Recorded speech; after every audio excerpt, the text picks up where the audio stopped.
ठीक है, मैं वहाँ बोल नहीं पा रहा था। ए, कोरी अभी भी सो रहा था और बी, मैं वहाँ नहीं था। जब मैं हाई स्कूल में था तो अगर मुझे देर से उठने का मौका मिलता था तो मैं 12 बजे उठ जाता था। यह दोपहर के 12:1 बजे जैसा होता था। मैं दोपहर में उठता था। मैं खुद को सुबह का व्यक्ति कहलाना भी बहस का विषय है। हालांकि अब मैं जल्दी उठता हूँ, लेकिन मैं काफी बेहतर होने लगा हूँ। मैं ठंडे पानी से नहाता था, लेकिन मुझे ऐसा लगता है कि मैं उठता हूँ और मुझे थोड़ा तनाव महसूस होता है, जैसे मेरा कोर्टिसोल बढ़ा हुआ है। गर्म पानी से नहा रहा हूँ। मेरे अंदर लाल बत्ती है। मेरे लिविंग रूम में बाहर लाल बत्ती है। मैं कोशिश करता हूँ और धीरे धीरे अपने शरीर को शांति से जगाता हूँ। मेरा वजन अभी 245 पाउंड है। यह लगभग 1 महीने पहले से 5.6 पाउंड कम है। मैं इसे कम करने की कोशिश कर रहा था ताकि यह बेहतर महसूस हो, और फिर मैं थोड़ा यात्रा कर रहा था ताकि मैं बहुत साफ सुथरा रह सकूं। मेरा वजन बहुत तेजी से घटा है। अब मैं पहले जैसा हो गया हूँ। अभी 245 से कम नहीं होना चाहता। इससे ज्यादा तेजी से वजन कम नहीं करना चाहता। अभी भी हर सुबह ओट्स खाता हूँ। केले का ओट्स, वेनिला प्रोटीन, ब्लूबेरी, लेकिन अब बादाम मक्खन या एमसीटी तेल की जगह मैं अलसी का तेल डालता हूँ। इसका स्वाद बहुत अच्छा है। इसमें ओमेगा-3 है। बादाम मक्खन का विकल्प है। यह कोर्टनी किंग का पुराना नुस्खा है। तो मैं इसे खाने जा रहा हूँ। 2 स्कूप क्रिएटिन, थोड़ा सा नमक, थोड़ा सा पानी। सुबह कैफीन भी नहीं ले रहा हूँ क्योंकि बाद में आकर कैफीन ले सकता हूँ। अपर बॉडी डे, वर्कआउट करने जा रहा हूँ। ये खाने जा रहा हूँ। तैयार होने जा रहा हूँ। लॉक इन करने जा रहा हूँ। दिन की शुरुआत करने जा रहा हूँ। तो मिलते हैं वहाँ। इस फेज का दूसरा अपर बॉडी डे। इस फेज का मुख्य हाइपरट्रॉफी डे। मैं चेस्ट और बैक के सुपर सेट से शुरुआत कर रहा हूँ। मैं भी आमतौर पर इसी तरह का अभ्यास करता हूँ और बीच में 1.5 मिनट का आराम करता हूँ। तो यह कोई सुपर सेट नहीं है, लेकिन मुझे आराम करने का दोगुना समय मिल रहा है और साथ ही आगे पीछे जाने में भी समय की बचत हो रही है। तो दोनों के 8-8 रेप और फिर 9वें रेप पर आधे रास्ते पर असफल होने तक आइसोमेट्रिक होल्ड करते हुए वजन गिराएं, 3 सेट और आगे बढ़ें। और फिर हम कुछ बाजुओं और कंधों पर जा रहे हैं। मुझे लगता है मैंने खुद प्रोग्राम चेक भी नहीं किया है। मैं बिना कुछ सोचे समझे जिम आता हूं और एक बार में एक सेट पर ध्यान केंद्रित करता हूं और बस उसी पर ध्यान केंद्रित करता हूं। शरीर धीरे धीरे जाग रहा है। उसे लॉक करें। चेस्ट डे मुझे बहुत ताकत देता है। अभी भी 150 से बहुत दूर है, लेकिन मैं इंक्लाइन की तुलना में फ्लैट पर कमजोर हूँ। तो अगर मैं आज फ्लैट पर 130 कर सकता हूँ तो मैं अच्छी प्रगति कर रहा हूँ।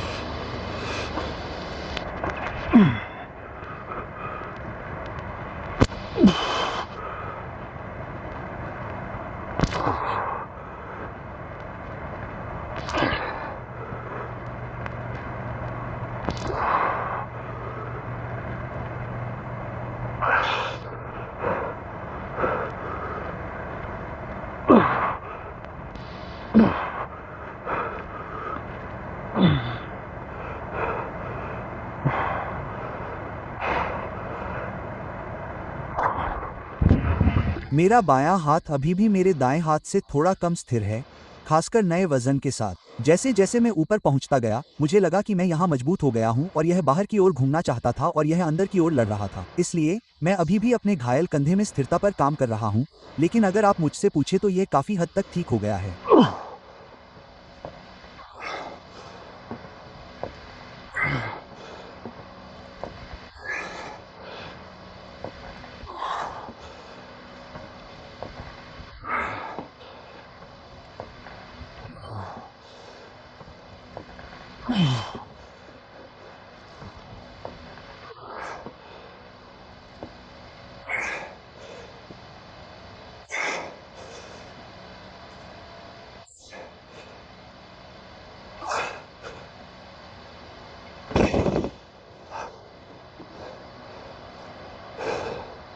अगर आप कभी पीठ पर आइसोमेट्रिक कर रहे हैं, तो अपने अहंकार को दूर रखें और केवल पट्टियों का उपयोग करें, क्योंकि आपकी पीठ से पहले आपकी पकड़ ढीली हो जाएगी और लक्ष्य पकड़ की ताकत नहीं है।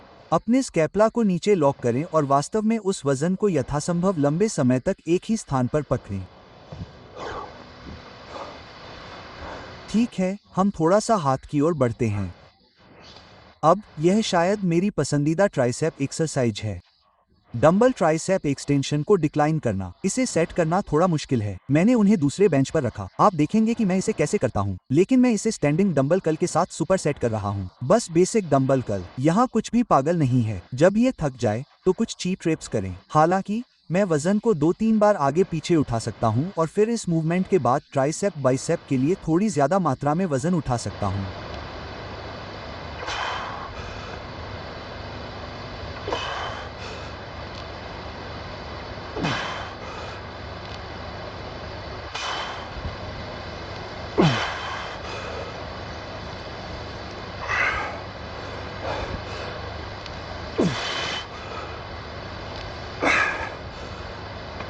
अरे बकवास।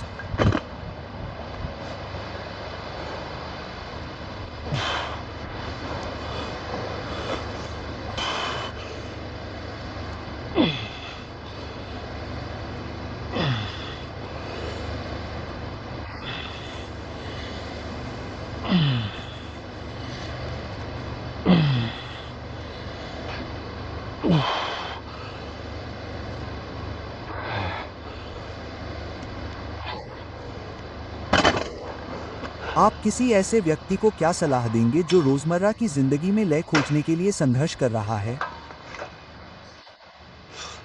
सुबह उसके लिए यह एक बड़ा सवाल होता है। मेरा मतलब है, मुझे लगता है कि यह केवल वास्तविक रूप से परीक्षण और त्रुटि के माध्यम से और आपके वर्तमान लक्ष्य को समझने से ही आता है। मुझे लगता है कि अगर आप सब कुछ पीछे छोड़ दें, बैठ जाएं और सोचें कि आपके सर्वोच्च मूल्य क्या हैं, अभी आपके सर्वोच्च लक्ष्य क्या हैं, उन्हें लिख लें। अपने जीवन में 5 चीजें चुनें: परिवार, काम, पैसा, लाभ, मजबूत होना, दुबला होना, जो भी हो। ऐसी कई चीजें लिखें जो आपके दिमाग में आती हैं और जिन्हें आप करना चाहते हैं। लक्ष्य, इरादे, मूल्य रखें और फिर उन्हें इस क्रम में रखें कि आपके लिए क्या सबसे महत्वपूर्ण है और क्या नहीं। सबसे ऊपर 3 जाहिर तौर पर बहुत महत्वपूर्ण हैं। इनके साथ खिलवाड़ न करें। सुनिश्चित करें कि आपके जीवन में जो भी लय है वे महत्वपूर्ण हैं। अगर आप लिखते हैं, मेरे लिए परिवार सबसे ज्यादा मायने रखता है और मेरी सेहत सबसे ज्यादा मायने रखती है, और आप जिम नहीं जाते, आप अपना सारा समय काम में लगा देते हैं, आप घर पर अपनी पत्नी या बच्चों से जुड़ाव महसूस नहीं करते, या ऐसा ही कुछ, और आप तनावग्रस्त और चिंतित रहते हैं, तो ऐसा इसलिए नहीं है क्योंकि आप बहुत ज्यादा काम कर रहे हैं, बल्कि इसलिए है क्योंकि आपके लिए सबसे ज्यादा मायने रखने वाली चीजों में लय की कमी है। इसलिए मेरा मानना है कि खुद से यह जांचने में सक्षम होना चाहिए कि आपके लिए सबसे ज्यादा मायने क्या रखता है, और ये देखना चाहिए कि आपके काम, आपके शारीरिक काम आपके कहे अनुसार सबसे ज्यादा मायने रखते हैं या नहीं। क्योंकि मैंने पहले भी यह कहा है कि आप वह नहीं हैं जो आप सोचते हैं कि आप हैं, आप वही हैं जो आप बार बार करते हैं। जैसे अगर आपको लगता है कि यह आपके लिए जरूरी है, लेकिन आप वैसा नहीं कर रहे हैं, तो हकीकत यह है कि यह जरूरी नहीं है, और यहीं से चिंता पैदा होती है। तनाव तब होता है जब आप एक मेटल बार लेते हैं और उसे मोड़ने की कोशिश करते हैं, तो पॉइंटर और पॉइंट भी अलग अलग पोजीशन में होने की कोशिश करते हैं। इसलिए जब वे अपनी जरूरत की जगह पर नहीं होते हैं, तो बार में तनाव पैदा होता है। इसलिए जब आप किसी जगह पर होना चाहते हैं और आप वहां नहीं होते हैं, तो आप तनाव पैदा करते हैं। इसलिए लय सिर्फ ये जानने से आती है, और फिर वहां से यह परीक्षण और त्रुटि है। जैसे अगर आप लोग मेरे YouTube वीडियो देखते हैं, तो मैं काम के बाद शाम 5 बजे ट्रेनिंग करता था। मैं दोपहर में दिन के बीच में ट्रेनिंग करता था क्योंकि यह सबसे अच्छा लगता था। मैं 5:30 बजे ट्रेनिंग करता हूं और मैं 6:30 बजे ट्रेनिंग करता हूं। मैं यह पता लगाने की कोशिश कर रहा हूं कि मेरा दिन सबसे अच्छा कहां फिट बैठता है। मैं ऐसा हूं, क्या मैं ब्रैडली के उठने से पहले अपने घर से बाहर निकलना चाहता हूं और फिर नाश्ते के लिए वापस आना चाहता हूं क्योंकि परिवार मेरे लिए बहुत महत्वपूर्ण है, या मैं सुबह बिताना चाहता हूं, थोड़ा देर से उठना चाहता हूं, उनके साथ रहना चाहता हूं और फिर जिम आकर सीधे काम पर जाना चाहता हूं। लेकिन किसी भी तरह मुझे शाम 5 बजे तक घर पहुंचना है। मैं सुबह ब्रैडली से मिलना चाहता हूं। मुझे दिन में अपने परिवार के साथ कई बार मिलना है। इसलिए मैं एक ऐसी लय बना रहा हूं जो मेरे लिए सबसे ज्यादा मायने रखती है। और कुछ हफ्ते जैसे हमारे निवेशक शहर से बाहर से आए थे और फिर मैं यात्रा कर रहा था और इस तरह की बहुत सी चीजें चल रही थी। जैसे मैं 12 घंटे काम करता था और वर्कआउट नहीं कर पाता था, अपने परिवार के साथ ज्यादा समय नहीं बिता पाता था और मैं खुद को अव्यवस्थित महसूस करने लगता था। और यह ठीक है, यह जीवन का एक हिस्सा है। लेकिन जब तक मैंने किसी दूसरे समय में अपनी लय पाली है, मैं उस पर वापस जा सकता हूं और उसमें वापस आ सकता हूं और बस भाग्य को स्वीकार कर सकता हूं। भले ही आप जैसे हों, कभी कभी हालात कठिन हो जाते हैं और आप जैसे होते हैं, भाड़ में जाओ, मैंने अपनी नौकरी खो दी। मैं एक बेहतर नौकरी खोजने के लिए 3 गुना ज्यादा काम कर रहा हूं। मेरे पास अपने परिवार के साथ समय बिताने का समय नहीं है, लेकिन यह मेरे परिवार के भविष्य के लिए है। उद्धरण चिन्ह। तो फिर यह जीवन का एक मौसम है और कभी कभी बहुत बुरा भी होता है, समझ रहे हो? तो मुझे लगता है कि बस खुद से नियमित रूप से संपर्क में रहना चाहिए और खुद से पूछना चाहिए, मेरे मूल्य क्या हैं? क्या मैं उन मूल्यों को अपने लिए महत्वपूर्ण बना रहा हूं? क्या मैं कुछ बदल सकता हूं? क्या मैं अभी ऐसे दौर से गुजर रहा हूं जहां मैं अपने मूल्यों पर ध्यान नहीं दे पा रहा हूं? और अगर मैं उस दौर में फंसा हूं, तो मैं खुद को जल्द से जल्द वहां से कैसे निकाल सकता हूं? बस खुद से लगातार संपर्क में रहना चाहिए। मुझे लगता है कि शैतान, फोन, सोशल मीडिया, ध्यान भटकाने वाली चीजों की बात करने से लोग कभी रुककर नहीं सोचते। तो मुझे लगता है कि हम एक ही काम में व्यस्त रहते हैं, एक ही दिनचर्या, एक ही समय और हर दिन एक ही बकवास करते रहते हैं और बस एक ही जगह पर महसूस करते हैं, जो आमतौर पर खराब होता है। और आप वास्तव में रुककर इसके बारे में नहीं सोच पाते क्योंकि आप हर समय अपने फोन पर लगे रहते हैं और इंस्टाग्राम स्क्रॉल करते रहते हैं। आप जानते हैं, हमारे दिमाग को असुविधा से बचने के लिए तैयार किया गया है। इसलिए जब हम तनाव में होते हैं, तो हम कुछ ऐसा करने की कोशिश करते हैं जो हमें सहज महसूस कराता है। आपको ऐसा लगने लगता है, अरे मैंने आज अपनी पत्नी के साथ समय नहीं बिताया, वो थोड़ी परेशान है, अरे मैं इंस्टाग्राम पर हूं और मैं इसके बारे में भूल गया।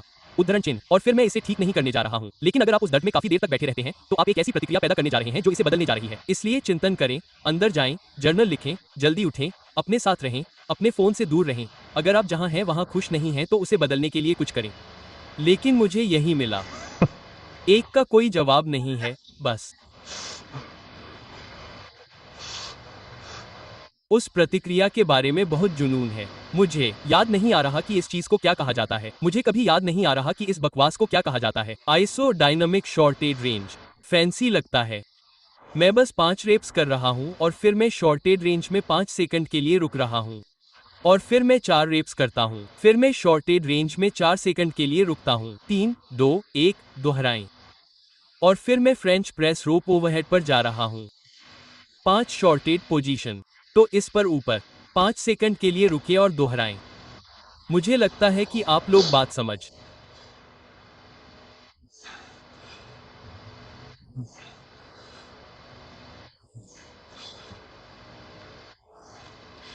गए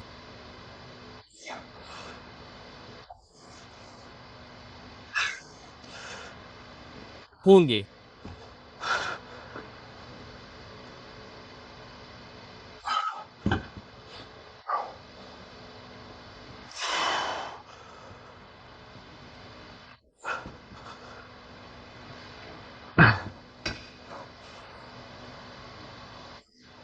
मैं अपनी कमजोरी के लिए बेंच को दोष दे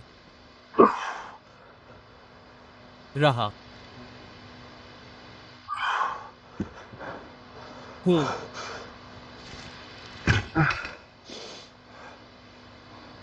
यही है, मुझे शायद वजन कम करना चाहिए था, लेकिन मैंने आज अपने अहंकार को दरवाजे पर नहीं छोड़ा। वजन कम नहीं करना चाहता था, तो ये जितना होना चाहिए था उससे कहीं ज्यादा भारी था, लेकिन कोई बात नहीं, मैं इसे यहाँ कर सकता हूँ।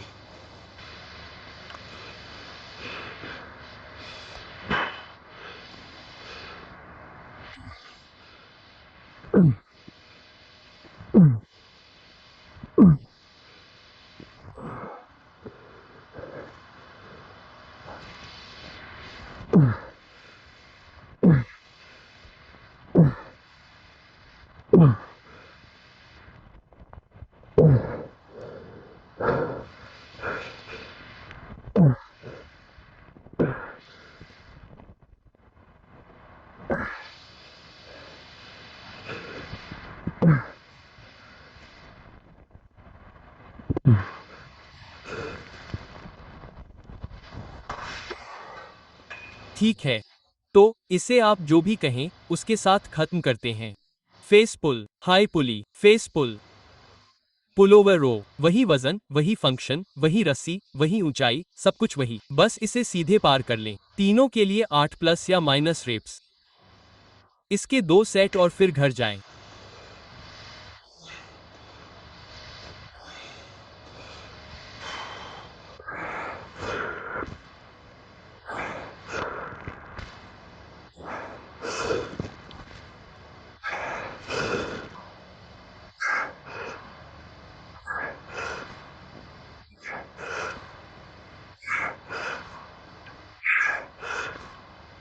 आज के वर्कआउट को यहीं खत्म करते हैं। हालांकि एक अच्छी खबर है, अभी भी ब्लैक फ्राइडे बोनाजा कैओस है, इसलिए सब कुछ सेल पर है। तो स्टैंडर्ड मेरा ट्रेनिंग ऐप इस हफ्ते 67% की छूट पर रहेगा।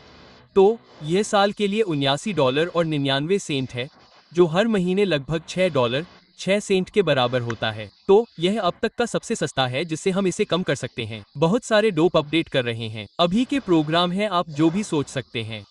बिल्कुल, ओलंपिया के तौर पर मेरे पिछले 2 सालों में किए गए प्रोग्राम वहां अपलोड किए गए हैं। यह पुश पुल लेग्स, अगर आपको समय की कमी है, जल्दी वर्कआउट की जरूरत है, अगर आपके पास सीमित उपकरण हैं, तो सब कुछ वहां है। और जैसा कि मैं चरणों और अवधि निर्धारण आदि के महत्व के बारे में बात करता रहता हूं, वे इन कार्यक्रमों में निर्मित हैं। तो आप हर चरण का पूरी तरह से पालन करें, अपने वजन को ट्रैक करें, भले ही आप ऐप का उपयोग न करें, इसे अपने आप पर ट्रैक करें। बस इसे कहीं लिख लें ताकि आपको पता चले कि आप वास्तव में प्रगति कर रहे हैं और लाभ प्राप्त कर रहे हैं और आप स्थिर नहीं होंगे। यह बिल्कुल वैसा ही डिजाइन किया गया है। यह लगातार प्रगति करने के लिए डिजाइन किया गया है। विभिन्न गति, व्यायाम, गति की सीमा, हर चीज में विभिन्न उत्तेजनाओं को प्राप्त करना, ताकि आप वास्तव में लाभ प्राप्त कर सकें। वास्तव में वह प्रशिक्षण जो मैं हर दिन करता हूं और हर दिन कर रहा हूं। मेरा प्रशिक्षण मेरी चोटों और मेरे लक्ष्यों के अनुसार अनुकूलित है, जिसे अंततः हम वास्तव में ऐप पर मेरे द्वारा प्रतिदिन किए जाने वाले कुछ कामों को डालने की योजना बना रहे हैं। लेकिन मैं जो कुछ भी कर रहा था वह सब हाइपरट्रॉफी और वही कोच जस्टिन, जिसने अब मेरी चीजें बनाई हैं, और उस समय भी वही था जिसने मुझे ये सारे प्रोग्राम बनाने में मदद की थी। तो अगर आप लोग नहीं जानते कि जिम में क्या करना है या आप अटके हुए महसूस करते हैं, तो इसे आजमाएं। इसे करने का अभी सबसे अच्छा समय है। जैसे $6 क्या है? अब $6 की क्या कीमत है? कुछ भी। क्या अब $6 में एक रोटी भी मिल सकती है? मैं बेकरी जाता हूँ और वे हमेशा थोड़े ज्यादा पैसे लेते हैं, लेकिन मुझे अपनी रोटी पाने के लिए स्थानीय बेकरी को सपोर्ट करना पसंद है। तो हाँ, मैं $12 की खमीर वाली रोटी को जज नहीं करता। मैं एक अच्छी खमीर वाली रोटी के लिए $20 चुकाऊंगा। आप इस बात को पक्का कर सकते हैं। जॉनी बेकरी, यही मेरा अभी तक का एकमात्र बेशर्म प्रचार है। अगर आप जुपिटर में हैं, तो बढ़िया रोटी। इतना कहने के बाद इसे देखें। standard.app। हम बायो में एक लिंक डालेंगे। लेकिन आज के लिए बस इतना ही। अब हम बाकी बचे दिन पर ध्यान देंगे। मुझे कुछ खाना चाहिए। मुझे लगता है कि हम आज के मेरे कार्यक्रमों के बारे में बात करेंगे। तो मैं आपको संक्षेप में बताने जा रहा हूँ। मैं अपने प्रशिक्षण के दौरान प्रतिदिन उनके बारे में बात करता हूँ, लेकिन आप लोग मेरे द्वारा किए जा रहे कुछ कामों के पीछे के उद्देश्य और अपने लक्ष्यों की ओर मेरी प्रगति को समझ सकें। मैं अपने लक्ष्यों के बारे में अपडेट देने जा रहा हूँ। मेरी वर्तमान प्रशिक्षण कैसी है, भविष्य में मेरी क्या योजना है, ताकि आप लोग हर चीज की बड़ी तस्वीर समझ सकें। तो हम यहाँ से निकलेंगे और उस पर आएंगे। ठीक है, तो मैं अपने प्रशिक्षण चरणों के बारे में अपडेट देना चाहता था कि मैं कहाँ जा रहा हूँ, मैं अभी जो कर रहा हूँ वह क्यों कर रहा हूँ, और बस आपको लगातार अपडेट देना चाहता हूं क्योंकि यह मेरे द्वारा पहले की गई प्रशिक्षण शैली से बहुत अलग है और मूल रूप से, और मैंने पिछले 1 साल में ये कहा है, मैं और भी ज्यादा एथलेटिक बनना चाहता था और फिर कंधे में चोट लग गई। तो फिर मैं रिहैब में वापस गया, फिर मैं मांसपेशियों को फिर से बनाने के लिए हाइपरट्रॉफी में वापस आया और अब आखिरकार मैं अपने शरीर को इस स्थिति में लाने की एक अच्छी स्थिति में हूं जहां यह अधिक गति, अधिक एथलेटिकिज्म, अधिक रोटेशनल मूवमेंट, अधिक विस्फोटक मूवमेंट को संभाल सकता है। और एथलेटिकिज्म का मेरा विचार 5 मील दौड़ना नहीं है, यह स्प्रिंटिंग, जंपिंग, पावर का मतलब है विस्फोटकता। यह तेज और मजबूत जैसा है। तो हम इसी पर काम कर रहे हैं और फिर अंततः लक्ष्य बहुत तेज स्प्रिंट करने में सक्षम होना है और मुझे लगता है कि हम दिसंबर में इसका परीक्षण करने जा रहे हैं। तो जैसा कि आप लोगों ने कुछ वर्कआउट में देखा है, उस पर काम कर रहा हूँ। लेकिन अभी मूल रूप से मेरी प्रशिक्षण शैली मैंने यहाँ खींची है। मेरे पास एक निचला दिन है और फिर मेरे पास ऊपरी शरीर का दिन है और पूरे सप्ताह में वे ऊपरी निचले आराम, निचले ऊपरी चयापचय अंतर दिवस से मेल खाते हैं। तो मैं बताता हूँ कि वे क्या हैं। तो पहले और दूसरे दिन मैं एक को मिला रहा हूँ। आइसोमेट्रिक होल्ड सुपरसेटिंग के साथ एक्सप्लोसिव मूवमेंट। आइसोमेट्रिक होल्ड के साथ मैं अपने शरीर को भारी वजन के नीचे बहुत सारे मांसपेशी फाइबर को भर्ती करने देता हूं। पकड़ पकड़ पकड़। सभी मांसपेशी फाइबर सक्रिय हो जाते हैं क्योंकि कभी कभी एक त्वरित प्रकाश प्रतिनिधि में आप केवल कुछ मांसपेशी फाइबर का उपयोग कर सकते हैं और फिर मैं एक विस्फोटक आंदोलन में जा रहा हूं। तो मैं उन सभी मांसपेशी फाइबर को सक्रिय कर रहा हूं और फिर मैं उन्हें विस्फोटक होने के लिए प्रशिक्षित कर रहा हूं। तो स्प्लिट स्क्वाट पर मैं इसे स्प्लिट स्क्वाट में पकड़ रहा हूं,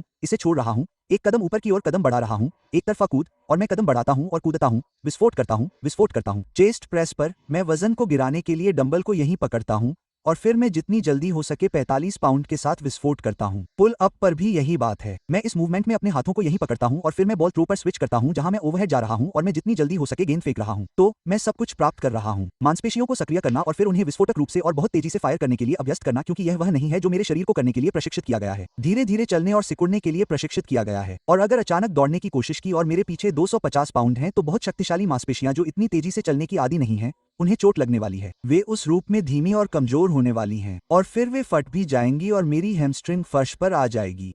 तो यह इस वर्तमान आंदोलन का एक बड़ा हिस्सा है। अब मेरे सभी सप्ताहों में विशिष्ट हाइपरट्रॉफी दिन हैं, इसलिए क्योंकि मैं अभी भी बड़ी भुजाओं और ट्राइसेप्स और अन्य चीजों के बारे में चिंतित हूँ। यह वास्तव में एथलेटिक पक्ष के लिए अनुकूल नहीं है, लेकिन जैकी जैक और एथलेटिक है, इसलिए मैं चीजों के जैक पक्ष को बनाए रख रहा हूँ। और फिर इस मिश्रण में इस दिन दिलचस्प बात यह है कि मेरे पास स्लेज पुश है। स्लेज पुश एक बहुत ही विशिष्ट चीज है जो मुझे स्प्रिंट के लिए तैयार करती है, जहां मैं धक्का दे सकता हूं एक भार ताकि मैं धीरे धीरे आगे बढ़ सकूं और खुद को चोट न पहुंचाऊं, लेकिन मैं अपने शरीर को स्प्रिंटिंग, दौड़ना, जितनी हो सके उतनी तेजी से आगे बढ़ने की उस लय के लिए अभ्यस्त कर रहा हूं। जाहिर है भार के साथ धीमी गति से आगे बढ़ना। और फिर मैंने अभी तक जो फिल्माया नहीं है, जिसे हम आपको कल दिखाएंगे, मेरे पास एक मेटाबॉलिक गैप डे है और यह एक ऐसा दिन है जहां मैं वास्तव में जोन 2 प्रकार का कार्डियो नहीं करता हूं, जैसे मैंने बॉडी बिल्डिंग के दौरान कार्डियो के लिए वॉकिंग की थी। मैंने कुछ समय से ऐसा नहीं किया है। साथ ही मैं एक स्क्वायर जॉग कर रहा हूं जहां मैं अपने शरीर को जॉगिंग पैटर्न, साइड शफल, पीछे की ओर दौड़ने के लिए अभ्यस्त कर रहा हूं। मैं बस अपने शरीर को अलग अलग पैटर्न और गति की सीमा में चलने के लिए अभ्यस्त कर रहा हूं। तो उसके दौरान मेरा शरीर दौड़ने और फिर से कैसे चलना है, लय, सभी अलग अलग चीजों, संकुचन के लिए अभ्यस्त हो रहा है। और उन्होंने कहा कि केवल अपनी नाक से सांस लें। तो अगर आपके पास घड़ी नहीं है, तो जोन 2 कार्डियो अनिवार्य रूप से आपकी नाक से सांस लेने में सक्षम होना है और ऐसा महसूस नहीं करना है आप सांस लेने के लिए तरस रहे हैं, फिर भी बात कर सकते हैं और कुछ और। तो मैं नाक से सांस लेने में बिल्कुल भी अच्छा नहीं हूं। यह एक ऐसी चीज है जिस पर मुझे वाकई काम करने की जरूरत है। मैं खुद को उस गति तक धकेलता हूं जिससे मैं नाक से सांस ले सकूं। मैं कल ऐसा करूंगा। आप लोग इसे अगले YouTube वीडियो में देखेंगे। और फिर फ्लाईव्हील जैसी चीजें हैं जहां मैं घूमता हूं, बारबेल कॉम्प्लेक्स जहां मैं अपने कंधों को power clean movement, abs, rotational चीजें करने के लिए इस्तेमाल करता हूं जो मैं कभी नहीं करता, जैसे कि बॉल को बगल में फेंकना। यह वास्तव में मेरे शरीर के लिए समय के साथ आगे बढ़ने की एक योजना बना रहा है, जहां हर चरण में मुझे एक मूवमेंट की आदत डालने, एक मूवमेंट में मजबूत होने के लिए 4 हफ्ते मिलते हैं और फिर यह कुछ समान लेकिन अलग तरीके से आगे बढ़ता है। तो मेरा शरीर अभी भी नए उत्तेजनाओं और गति के विभिन्न पैटर्न को समझने के लिए आगे बढ़ रहा है और यह सब कुछ करने में सक्षम होने की दिशा में काम कर रहा है, जहां मैं बास्केटबॉल खेल सकूं। मैं बगल में दौड़ना और रुकना और आगे बढ़ना और फिर कूदना, डेडलिफ्ट करना, अच्छा दिखना, बेंच प्रेस, थ्रो करना चाहता हूं, बॉल, मेडिसिन बॉल फेंकना, हर तरह की चीजें। बस मजबूत और ताकतवर बनो और अच्छा महसूस करो। और मुझे अभी से एहसास होने लगा है कि मेरा शरीर थोड़ा ज्यादा लचीला हो रहा है, ऊपर की तरफ दौड़ रहा है, हिप्स थोड़े ज्यादा खुले हैं और बॉडी बिल्डर के मुकाबले ज्यादा कुशलता से चल पा रहा है। आप बस ऐसे ही नहीं चल सकते। तो समय के साथ बहुत सी अच्छी चीजें अपडेट हुई हैं। जस्टिन निश्चित रूप से बहुत अच्छी चीजों को लॉक कर सकता है, लेकिन उसके पास महीनों पहले से ही एक योजना होती है, जैसे संकुचन के अलग अलग तरीके और गति की अलग अलग रेंज और अलग अलग मूवमेंट, ताकि मेरा शरीर हर तरह से मजबूत हो सके। तो मैं चाहे कुछ भी करूं, मुझे चोट नहीं लगती। जैकेट होने का यही सबसे बड़ा पहलू है, चोट न लगना और ऐसा शरीर होना जो आसानी से चोटिल न हो। सिर्फ कुछ अच्छा कर पाना ही नहीं, बल्कि आप कितनी बार कुछ अच्छा कर सकते हैं और खुद को चोट न पहुंचाएं। चोटें बहुत बुरी होती हैं, तो जैकली ट्रेनिंग में यही सबसे जरूरी है, चोट से बचना, जिसका मतलब है कि कोई चोट न लगना। कमजोर बिंदु, जैसे अगर आपकी हैमस्ट्रिंग में कमजोरी है तो किसी समय आप उस एंगल में जाएंगे और आपको वहां चोट लगने की संभावना ज्यादा होगी। इसलिए अगर आपकी पीठ कमजोर है और आप बहुत ही घटिया रो के साथ बेंच प्रेस करते हैं तो आपकी पीठ में चोट लगने की संभावना ज्यादा होगी, क्योंकि आपका संतुलन सही नहीं है। बहुत जरूरी है। इसलिए यह मेरे लिए बहुत ही व्यक्तिगत है, लेकिन इसका पालन करना वाकई आसान है। प्रोग्राम बनाना मुश्किल है, लेकिन संतुलन बनाए रखने के लिए इसका पालन करना किसी के लिए भी आसान है। आपको बस ये सुनिश्चित करना होगा कि आप वास्तव में जानते हैं कि आप क्या कर रहे हैं। तो जस्टिन का यही दर्शन है और उनका पूरा कोचिंग व्यवसाय इसी से जुड़ा हुआ है। यह चोट से बचाव है। चोट से बचने के लिए पूरे शरीर को मजबूत रखना और उसके लिए काम करने का आपका विशिष्ट लक्ष्य क्या है? तो अभी यही जीवन है। मैं बॉडी बिल्डर बनने की कोशिश कर रहा हूं ताकि मैं लीग में आ सकूं, इसके लिए काम कर रहा हूं। और एक उद्देश्य रखना मजेदार है, हर दिन जिम जाना, एक योजना बनाना जहां मैं शुरुआत कर सकूं। मैं अपने फोन को खोलता हूं और मुझे पता होता है कि मैं क्या कर रहा हूं, पिछले हफ्ते मैंने क्या किया था, कैसे आगे बढ़ना है, इसके बारे में सोचने की जरूरत नहीं है। और मुझे पता है कि मैं 3 पॉइंट लाइन से 2 हाथों से गोल करने के अपने लक्ष्य की ओर बढ़ रहा हूं, शायद फ्री थ्रो लाइन से भी। हम इसे विनम्र कहेंगे, लेकिन हाँ, बस इतना ही।